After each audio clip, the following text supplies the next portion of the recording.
ნიდერლანდების სამეფოში მოქმედმა ქართულმა სამოყვარულო თეატრმა ათინათი საბერძნეთის დედაქალაქში ორი სპექტაკლი წარადგინა. ჰოლანდიაში მოქმედმა ქართულმა ემიგრანტმა თეატრალურმა საბერძნეთში მცხოვრები ქართველებისთვის და ბერძენი მაყურებლებისთვის დავით კლდიაშვილის ნაწარმოებების მიხედვით დადგმული ორი სპექტაკლი წარადგინა. სპექტაკლებს საბერძნეთში საქართველოს საელჩოს წარმომადგენლები დაესწრნენ.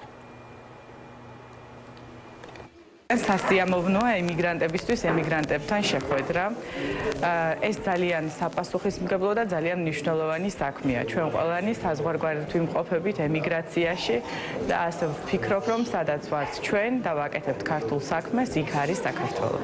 ძალიან თბილი მაყურებელი, დაგვხვდა ძალიან თბილი კოლექტივი, ადგილობრივი თეატრი და ჩვენ ძალიან ბედნიერები ვართ, ასე რომ მადლობა ყველაფერი ამისათვის იმ ხალხს, ვინც ეს აქამდე მიიყვანა. ძალიან ემოციურია ის რომ უყურებთ რომ ქართველები ერთმანეთს ჩუქნით ამ ხელას სიხარულს. გაიზიარა აქაურმა ემიგრაციამ, იქაური ემიგრაციის ნაშრომი სპექტაკლი იყო შესანიშნავად თამაშობდნენ კმაყოფილი ვარ და მადლობა იმ მაყურებელს რომლებმაც დაესწრენ და გაიზიარენ ჩვენი სიხარული.